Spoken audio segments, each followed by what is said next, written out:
People have been asking why Peter Obi left the PDP a few days before the PDP primaries. I would say he made a very smart move. And frankly, I'm surprised that people are even asking why he left the PDP. I mean, we should be happy that he left the PDP. If you thought he had a chance in emerging as the PDP flag bearer, then you haven't really been paying attention to PDP. A lot of your supporters, we thought you might say this true. What was the real reason behind your leaving the PDP? Well, let me correct the first impression. You said it's about dumping them. I didn't dump any party. It's the PDP party. Party is like an association. You have freedom of association. You have freedom to go in, freedom to go out. It's a relationship thing. And when you go into a relationship thing, an association, you go in there for a reason. And if you feel that maybe the activities that you go on is at variance with your own person and your principles, the only thing you can do is to quietly, decently, leave the place. And that's what I did. You could see my write-up to the chairman of the party. There was no tone there that shows any quarrel or anything. I thank them for the opportunity of being their member, opportunity of associating myself there, and said, going on, I found out that I can no longer continue because of some activities I believe that are at variance with my person and my principles. What kind of and things I are moved that? well, it's not personal to me. Okay. Quite frankly, there's nothing. It's just like I always tell people, the process through which you get into arrive at any destination, especially when it comes to seeking a public office, is as fundamental as what you do thereafter. So for me, I want to be able to follow a process that I believe in. Some people will tell you, do anything, when you get there, you can correct it. No, I don't believe in that. The process must be same as what I do thereafter.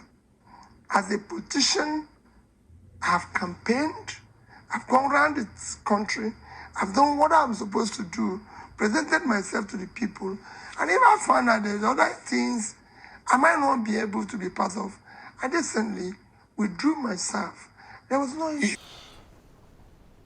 If you listen to his speeches and videos in the last 1 year, you would have heard the tone of his voice. You would have heard how he blamed the corrupt politicians in the country who share money.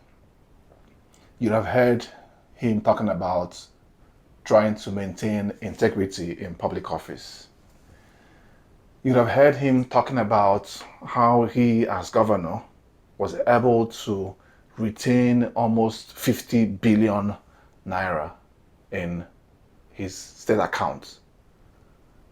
You will hear how he refused to go on first class travels or carry 10 or 20 people to travel abroad just to share money. He talked about moving Nigeria from a consumer nation to a productive nation. So if you heard him, if you watch his videos, why are you surprised that he left PDP? You don't get it. That's the problem with Nigerians. You don't get it. He spoke about not betraying the trust of Nigerian people. So how can you go to a party or a group where their modus operandi is to share money? How can you ask them to stop sharing money? You want to take away why they exist, their reason d'etre or the reason for them to exist, and you think that they will let you in and give you their ticket to contest. No way. No way. I knew that it cannot happen. I knew that there was no way he could emerge as PDP's flag bearer. He left the PDP because his suggestions that people should stop stealing public funds and sharing public money amongst themselves is contrary to what the PDP stands for. It's unfortunate. Perhaps in the first few years after PDP was founded, maybe they had some lofty ideas, but that has gone way, way, way to the side now. Nigerians have, for the first time, found a man who wants to really change Nigeria for the better. But my fear is that the people who are benefiting from the chaos that we have right now won't let him win. The people who are enjoying the corruption, people who are enjoying the money sharing, who send their kids abroad, who buy properties abroad, they won't let him win. Therefore, it's up to us, Nigerians, who are not benefiting from the chaos, to make sure he wins. It's up to us, ordinary, common Nigerians, who don't have policemen to protect us from kidnappers.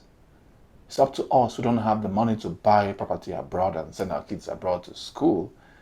It's up to us who are suffering from high unemployment and total collapse of security of lives and property in the country. It's up to us to make sure he wins. Now, I have never met Peter Obi. I have never spoken to Peter Obi. I don't even know anyone who knows Peter Obi. I don't know where he lives. I don't have his email. My interest is in the emancipation of the Nigerian people. People might say that he doesn't have enough votes to win the presidency. And yeah, perhaps that's true. He may not get enough votes from the north or the west, or even from the southeast where he's from. It's up to you and I to make sure he gets those votes. If you are thinking that because he's Igbo and you're not Igbo, you don't trust the Igbos because of the lies told you about the Igbos, then please, please educate yourself on our history. Educate yourself on the history of Nigeria. The people who have held you down so far have told you lies about the Igbos. What you think you know about Nigeria is not the truth. The main issue that we have suffered in this country began from our founding, and we need to begin to educate ourselves about these issues if we want to improve this country. You have to know about our history before independence, our history post-independence, the history of the First Republic, how and why it collapsed. Read about the events that led to the Nigerian Civil War. Read an objective account. Don't read accounts that are written by people who want to create animosity between the tribes in Nigeria. Now, I've written a book that summarizes all these accounts. I have referenced books that I feel are credible. You can go along and read those books I've referenced. So, get my book, read the book. It summarizes our journey from our founding up till today. I've referenced authors from Nigeria and from outside of Nigeria. Like Peter Obi, these people told the truth, but they were silenced by those big shots, by those politicians, by those British neo-colonialists who wanted to keep Nigeria under their thumb. This is not the first time that somebody has come out and said the truth, but you have to find the truth. I have done the work for you. I have done the research for you. I've put it down in paper and print. I'm just asking you to educate yourself. If you want to be able to change Nigeria, you have to first of all know why we are where we are today. So please click the link below to get my book and subscribe to get more videos from my channel. Like I said, you have the power. You have the power to vote in and to vote out any politician who does not do what will move this country forward. But to begin to vote, you have to know why we are where we are today.